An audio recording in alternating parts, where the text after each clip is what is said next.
What was that?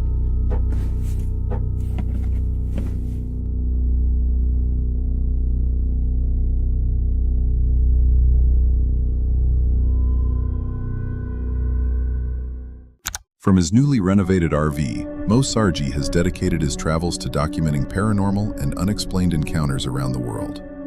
On this particular night, he and his friend Chris park the ERV at the foot of a mountain deep in the Canadian wilderness, then hike up to explore an abandoned military base that locals have nicknamed the Area 51 of Canada. The site is a former radar station where soldiers reportedly recorded UFO activity in the skies above, and where the government has never provided a full explanation for what was being monitored in such a remote location. They begin their exploration after dark, and the base's response is almost immediate. Now tonight is going to be a crazy night because I am here with my friend Chris, and we are here completely alone in the middle of the mountains somewhere here in Canada. And when I say we are in the middle of the mountains, I literally mean it. There is nothing out here but scary mountains full of bears, wolves, moose, and there is an abandoned military base just up the path here. Now, I have never been to this place. This is the first time I've ever been here. My friend Jamie actually gave me this location, so thank you to him. We were supposed to drive the RV all the way up to the abandoned base, but they've blocked off the road with these bricks, so we can't do that. So we're parking close to it. I think it's a 5-minute walk. We actually haven't been up to it yet. I don't know what to expect. All I know is that the military used to conduct experiments because of things that would happen in the skies up here. Apparently UFOs have been documented in this area up in the skies. I'll tell you guys more about that later. Now that's why we're camping out. As Mo talks to the camera inside the base, something slips into frame behind him unseen. An anomaly he won't discover until he's home reviewing the recording. Might get to see something abnormal or even paranormal tonight. Paranormal tonight.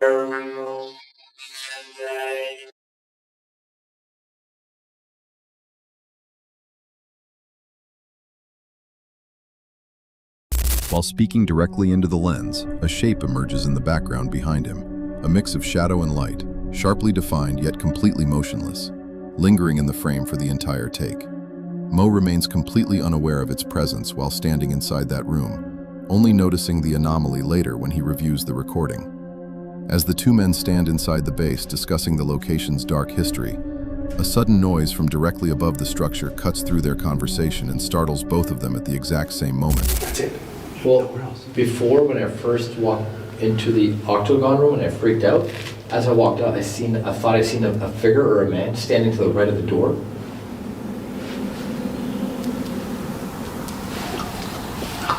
What the hell was that?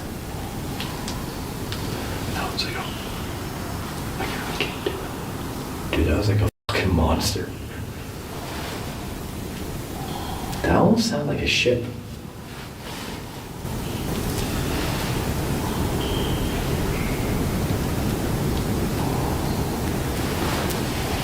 It sounds like something taking off or something.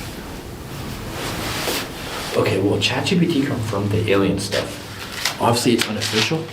Grab you guys without falling. So when I was walking past the pillars, when I was in the middle, it's almost like something brushed by my ear. Like a wind by my ear, like kind of like phew, something walked really quickly past me. That noise.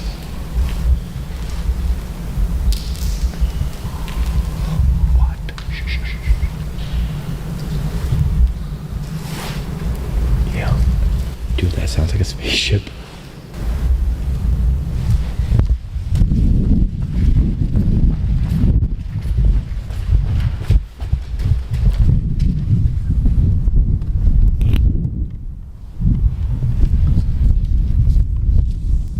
It's like coming from above the building.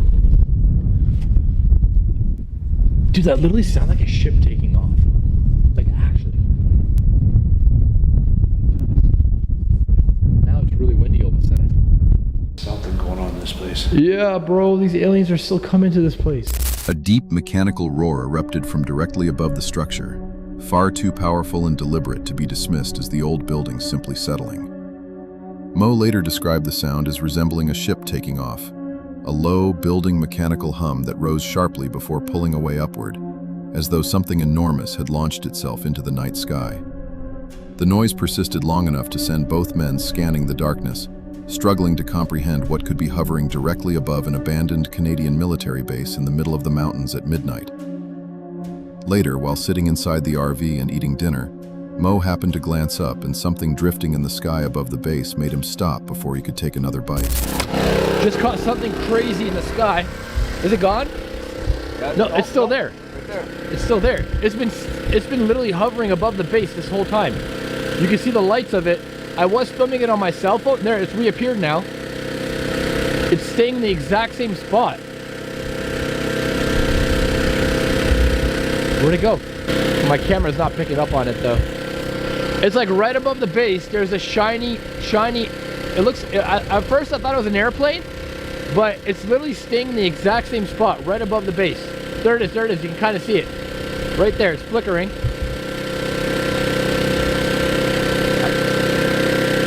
See how, like if that was an airplane, it would have moved by now, right? But I saw it come into place. And now it's getting brighter.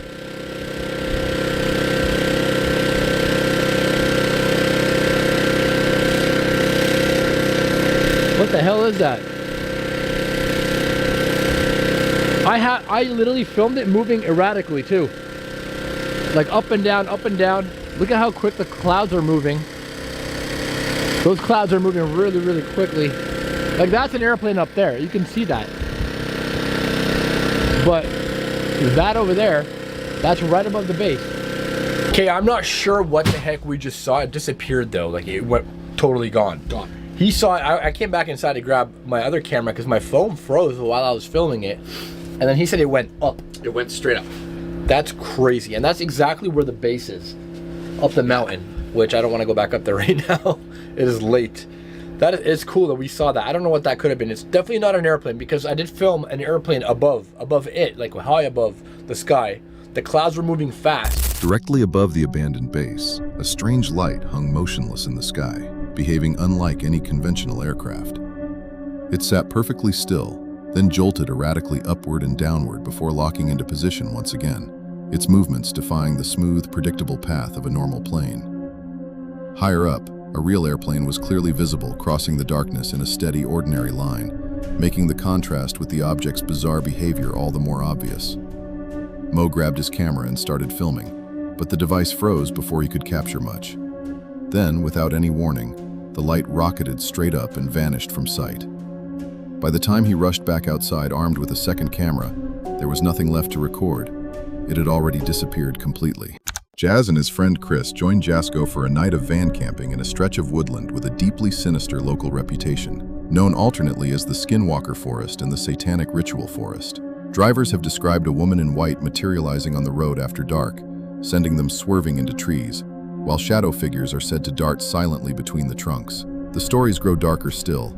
Some who enter these woods are never seen again. The night had barely begun and they weren't even recording yet, when a desperate scream for help tore through the darkness from somewhere deep among the trees.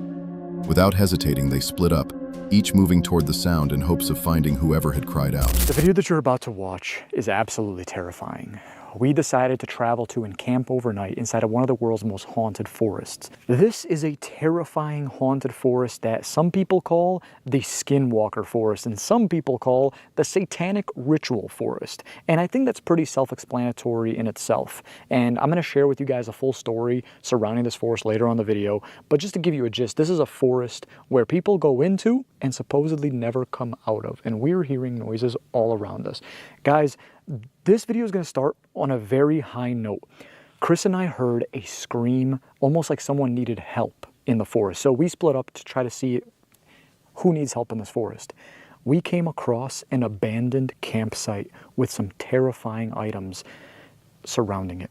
And it really puts things into perspective when you hear, people go into this forest and they'll never be seen again. So from one thing to another, this place is absolutely terrifying. It's supposedly very haunted as well. People claim to hear screams from the woods. People claim to see shadow figures darting behind the trees. And luckily for us, we will be sleeping here, but we got this camper van. We're gonna be sleeping in the back here, thank God. At the time, he was simply rolling the camera and never spotted the dark silhouette himself. Yet the footage captures a figure standing in the middle of the dirt road ahead. When Jazz pans the lens back, the road has gone completely vacant, with nothing left where the shape had just been. Let me just slow it down real quick. Take a look. It literally looks as if there's someone standing in the middle of the road right there. It's almost like they're in all white.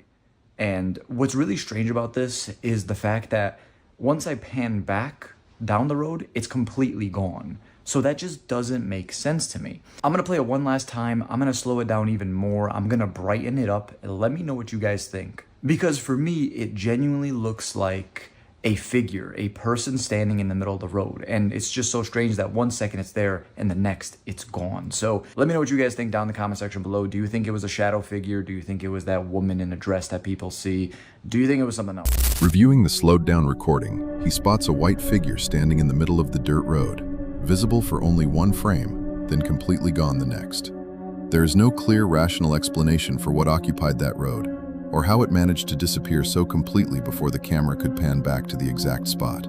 This is the same stretch where locals say a woman dressed in white appears after dark and causes drivers to swerve off into the trees.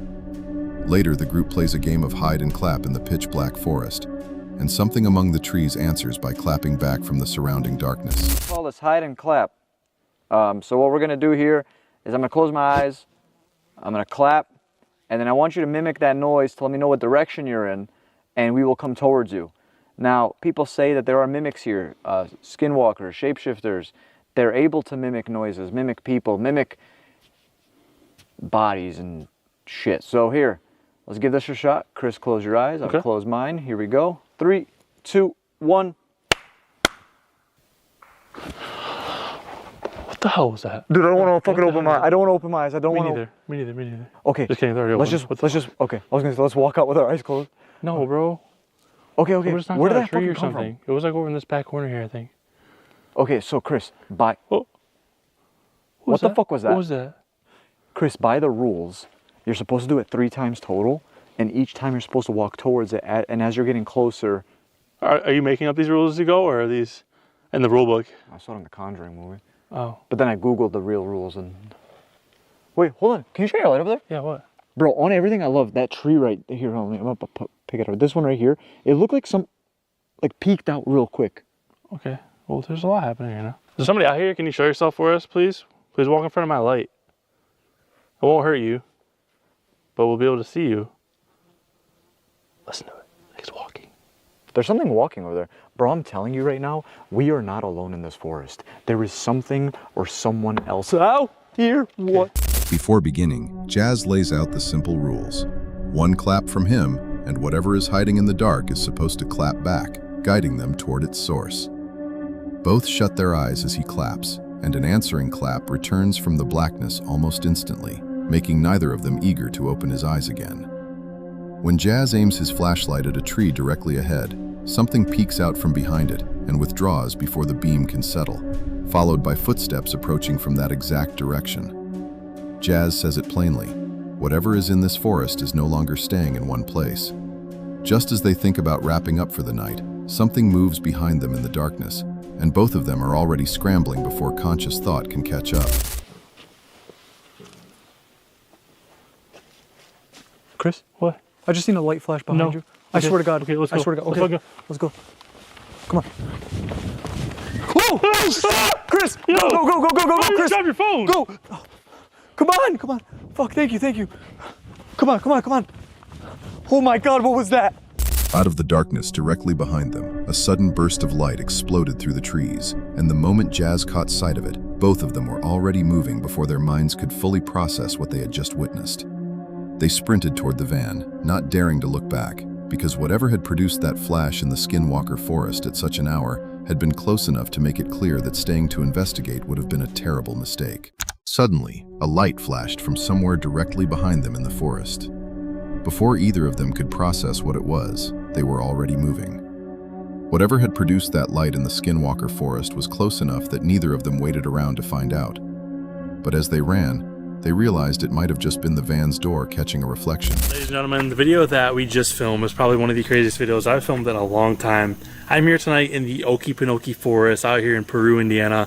When I tell you this is one of the scariest places on planet Earth, I think you should experience it for yourself because I didn't believe it till I came here. This is my second time. When I tell you that activity...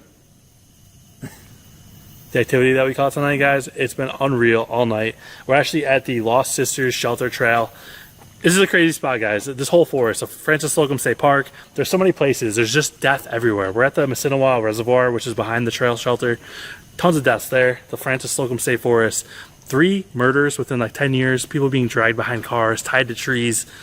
Absolutely dark, terrible place. It's horrifying, but we survived it. We did it. We had a good time. I'm about to go camp in my truck.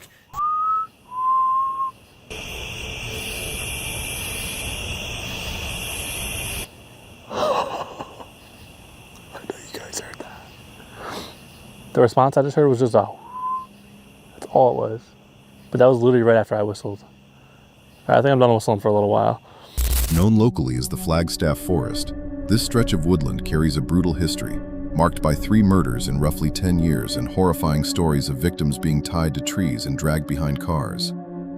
It is a pitch-black, deeply oppressive place, and most people would call it a nightmare made real. Against all odds, though, we came through the night unharmed, and somehow still managed to enjoy ourselves out there. Now I'm heading back to get my truck turned around and pointed toward home.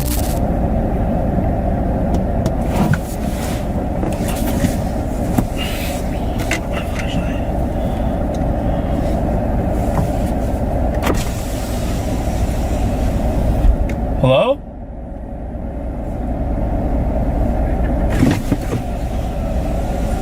Was that a woman's voice?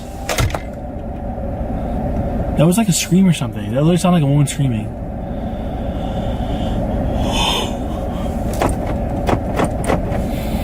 Doors are locked.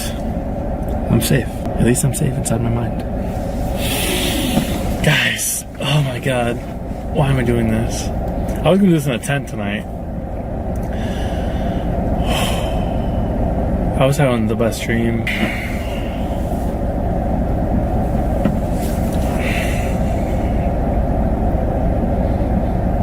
Probably gonna be awake for a little bit. That was, I don't know what woke me up, but something was happening, tapping or something. It was one of those things where I thought it was like happening in my like dream, and I came to consciousness, and I was like, no, that was over there.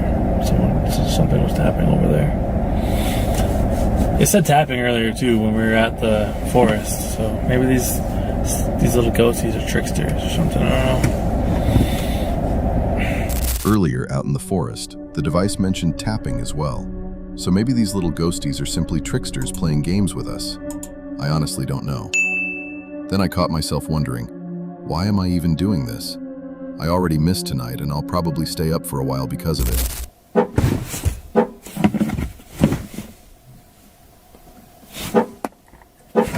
Is my alarm? What the fuck? Why's my alarm going off? What was that sound?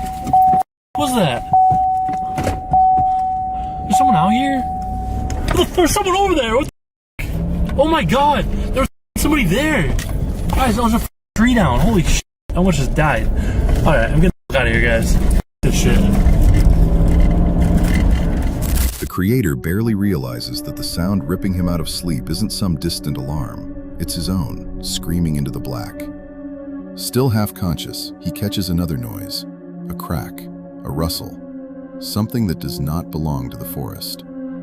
The camera sweeps the darkness, and then he sees it. A figure standing just beyond the reach of the light. He whispers, but the fear is already strangling his voice.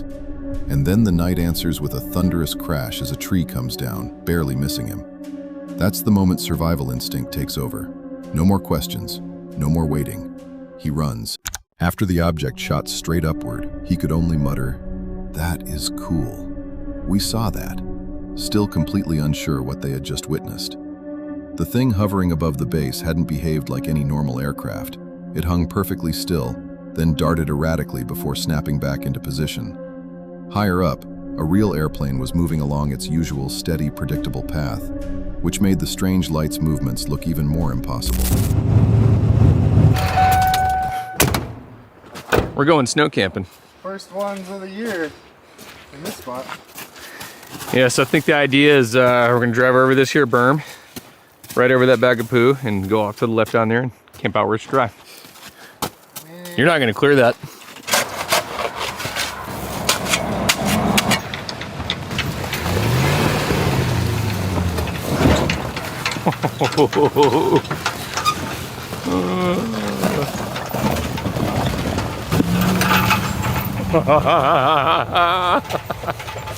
He's through.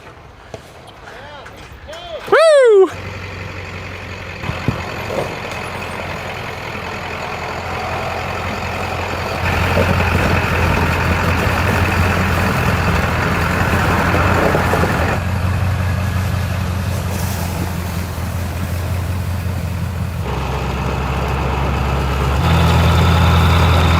So this is freaking crazy. So this morning, it was like 5:30 or 6 in the morning. I was sleeping and I felt the camper shake, and we're supposed to have a friend driving by on the highway right out here. And I thought it was my friend messing with me, trying to get in the camper and all that, and I just ignored him. I just didn't want to, you know, I was sleeping. And all of a sudden I heard Max yelling outside, like, "Hey man, what are you doing? Get off there!" Like just screaming at him and like threatening the guy. And the guy was crazy. He had freaking socks on. He had no shoes, looked all messed up. And the dude was trying to break into this camper while I was sleeping in it. And I mean, we're out in the middle of nowhere. Like I have no idea where he walked from, you know. Like, I have no idea at all. And turns out he had broken into Max's truck. He was sitting in the front seat. The front seat's all soaked. There's blood all over the floor. He started opening up Max's chips and stuff and eating his chips, and then he climbed in the porch and was trying to get in here.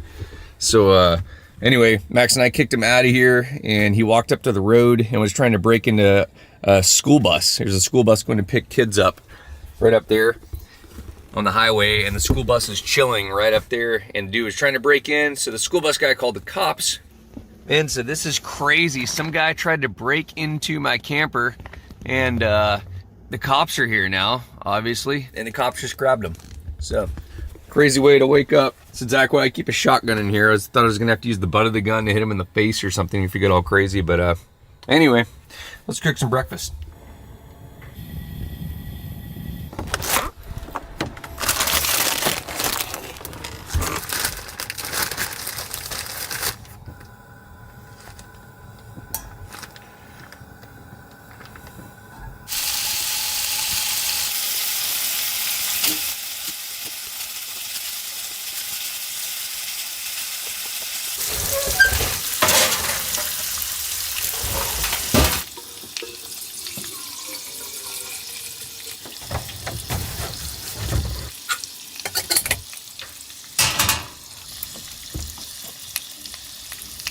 Check this out. I'm gonna go mess with Max, make those noises like I was making.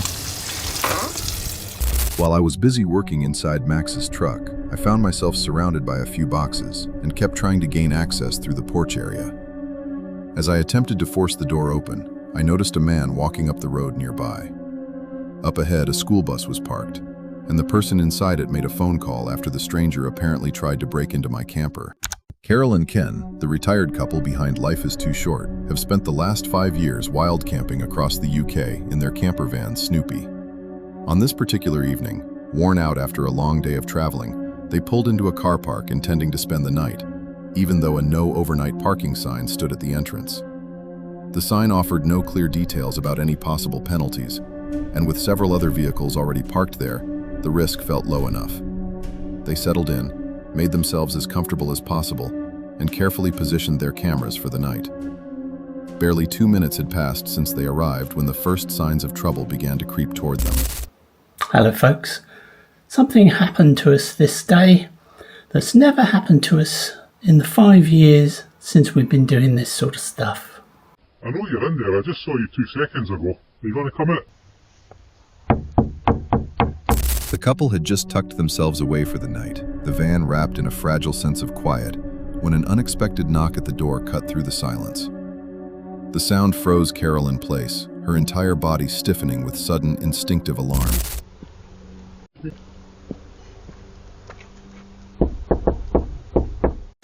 Now that may not sound very loud, but when you've got your ear right next to the window where he's knocking, it sounded very loud indeed. Now I've thought about this often. What would I do if somebody knocks the door? And the first thing I would do is not open the door until I know who's outside and how many of them there are.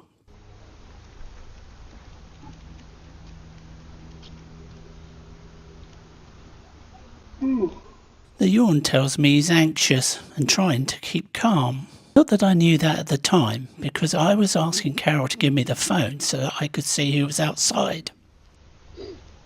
At this stage we've said nothing to him, and I've asked Carol just to be quiet. So I haven't actually seen him yet, and he obviously gets impatient and decides he wants to knock again.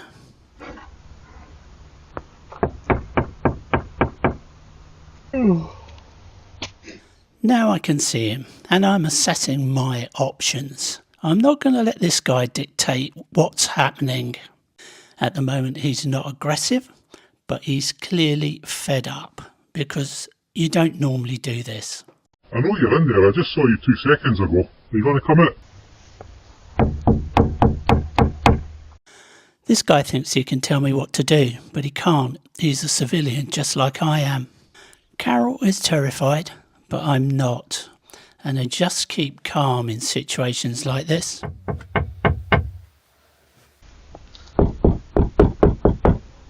Are you going to come out, no?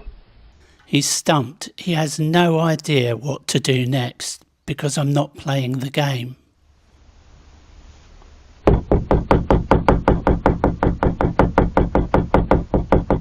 Remember folks, knocking is just knocking. There is no threat.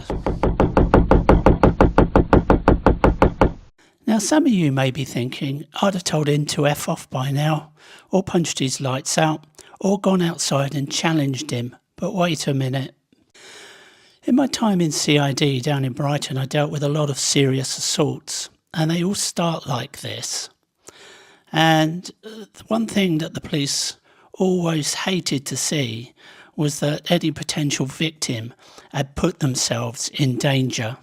So I'm perfectly safe in this van. There's nothing he can do to me, and he's not causing any damage. Okay, so we're going to play the game that you're not going to come out. Well, at least he's nice enough to acknowledge that it's a game. His game is that he's going to tell me to drive off when I'm tired. And I've got no intention of driving off, because I could cause an accident. So how's he going to react when I tell him that news? There's a big sign up there saying no overnight parking. People have been parking here, urinating and leaving feces about here. I'm sure he's right. I'm sure they've had problems. But we haven't caused those problems. And if you watch my videos, you'll see we spend more time picking up people's trash rather than depositing it. This guy wants to box everybody under the same category as troublemakers. The vast majority are not. The council put the sign up and they've said anybody that's parking here is to be reported to the police. That's very interesting, because that's not the function of the police. I think the council have not been honest with him. So I'm giving you the chance to move on. If you don't want to move on, then I'll just phone the police and the police will come through and they'll move you on whenever they get here. But it'll probably be later on, so it'll be a bit of a pain. So I would move on now. Are you going to come out and have a grown-up conversation, no? He really doesn't get it, does it? I'm not going to talk to him. I'm not coming out. And I'm not the one stood outside making a fuss, banging on people's doors at 10 o'clock at night. He's still not a risk. He's still not causing any damage or committing any offences. No? Okay, I'll just give the cops a call. And that was his final attempt at intimidation.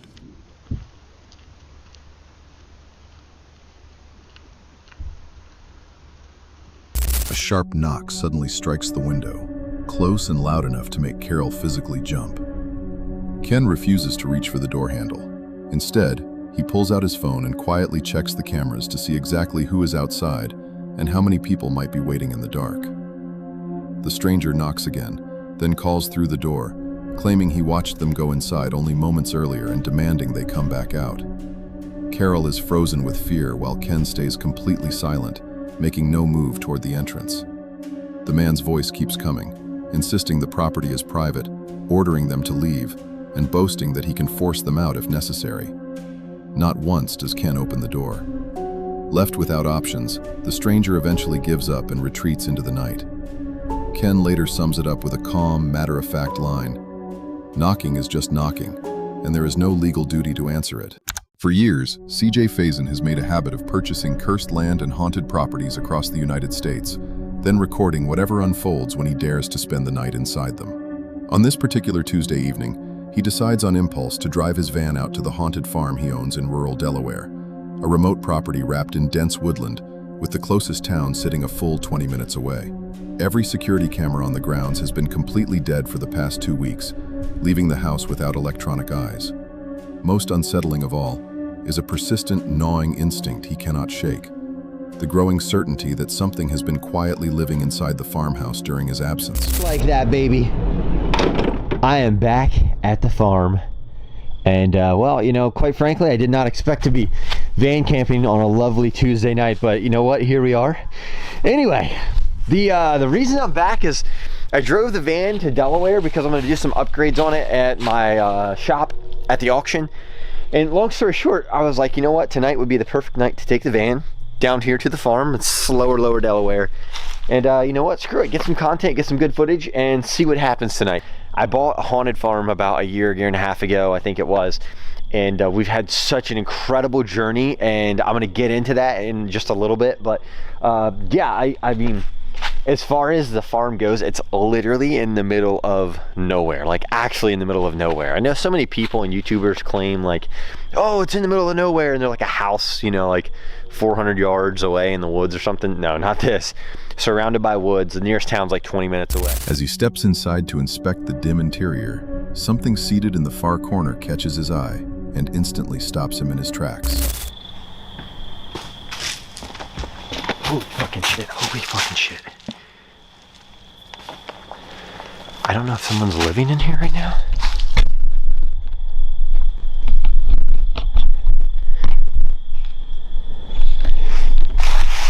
There's a fucking backpack in here.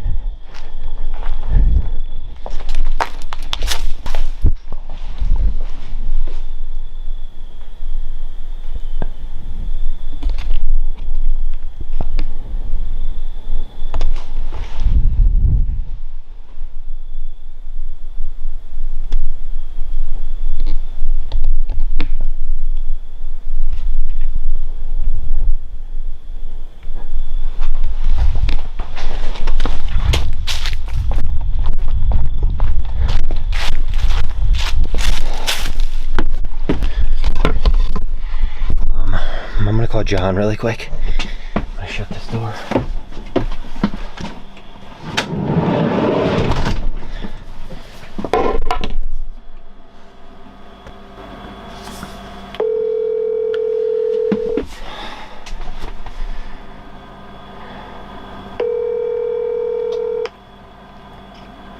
Hello? Hey bro, I got a question for you. Yeah. The last group that was here, did they forget anything in the house this past weekend? It wasn't this weekend. The ladies told me about it. I meant to tell you about it. They said that there was a black backpack in there with UV lights on it. Said UV lights on it. And the guys that come the weekend before, oh my God, they had so much equipment. It was crazy. Okay. They had like 5 or 6 suitcases in. What, was there toilet paper in there too? I don't know. I didn't go in and check and look in it. Well, not in the thing, but there's like toilet paper beside like a black bag in there. I have no idea, CJ. Because honestly, it makes it seem like there's someone in the house. Oh, yeah? I don't know. I haven't seen any signs. I was down here twice today, but you know, it's hard to tell. Well, it is hard. Somebody has been backing in here where this old house used to be. You can see tire tracks. Huh. But I just figured they're hunting. I don't know. Because my thing here is this, is like the all of the cameras have been dead, like for, I couldn't tell you, maybe like 2 weeks now, except for the side house. All of them. So I'm like, did someone come down here? Are they staying in the house, or? Like I said, I've been here at least once a day, sometimes twice, and I haven't seen anybody, but you know, that's not really saying anything. I ride by the windows slow so I can look through the house and, you know, see if anybody, but I haven't seen anything. Huh. Damn, dude, I don't know. Like, it actually has got me like creeped out right now. Inside the dim farmhouse, a black backpack packed with UV lights sits in one corner, with toilet paper beside it and battery banks scattered across the floor. Outside, fresh tire tracks reveal that a vehicle has been backing in regularly, even though every security camera has been dead for 2 weeks. He calls John, a neighbor 2 miles away, who says he has passed the windows daily and seen nobody, yet someone has clearly been coming. The evidence is right there, and CJ says he has felt off since arriving, his energy drained in a way he's only experienced twice before on this property. Then, as he stands in the dark near the van, something unseen freezes him before he can take another step.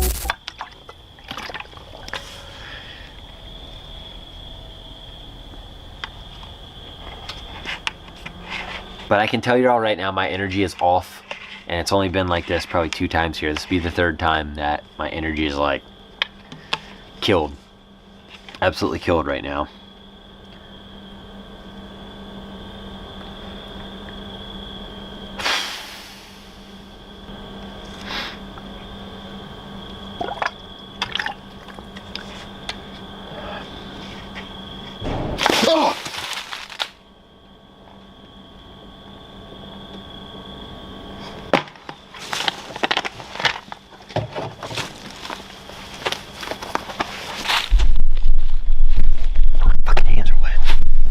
What the fuck was that?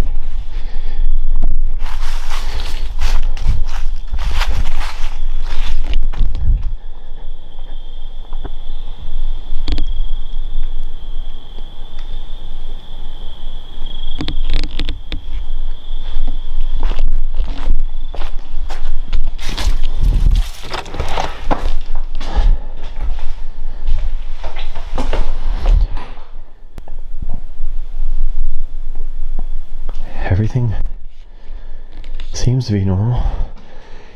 That was a loud noise. While seated alone with a bottle of water in hand, CJ was suddenly jolted by a loud, sharp impact from somewhere close by. The shock so abrupt that the water spilled everywhere before he even had time to react. He immediately rose and went into the farmhouse to track down the source, but the building revealed nothing. Whatever had created that noise had vanished without leaving any trace. Later, as he sat on the edge of a trunk just outside, another sound burst from right next to him, catching him utterly off guard.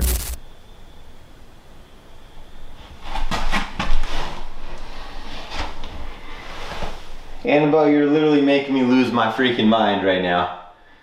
You really are. Ah! Shit! Shit, fucker.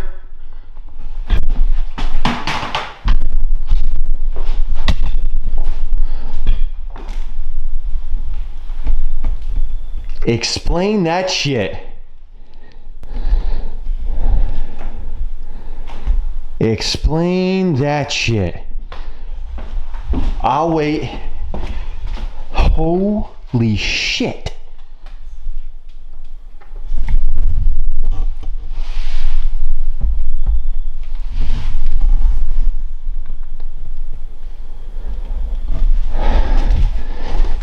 I scream like a bear getting attacked. I scream like a little bitch, but I don't care.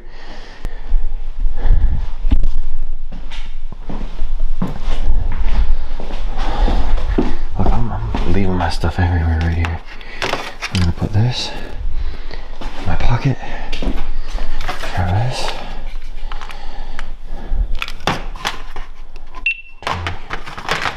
Turn that off.